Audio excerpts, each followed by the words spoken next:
هلا هلا اخوتي، مسيكم الله بالخير. اخباركم طيبين؟ الله يعطيكم الصحة والعافية. الموضوع وما فيه اني ادور حد يوديني في ناس، ايه، واللي احصله يقول اقول له وين ساهر؟ قال انا واصل هنا. احنا وين وياي؟ احنا وين وياي؟ احنا وين وياي؟ المهم ان رب العالمين سخر لي واحد وداني.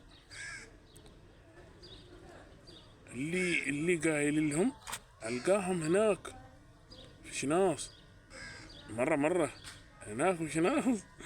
انا ما اعرف، انا اموت ضحك، اكثر عمري غام، والله ما عارف توصلك. فتلقاهم كلهم ذيك العالم داخل شناص، وتوك قايل ما تبى تسير. والله انا ما تعرف انك تموت غم، ولا انك تضحك، ولا انك تسمع. عليكم السلام. انا اقول قاعد عليكم لقع يا ربي، والله العظيم هو تمنبوني.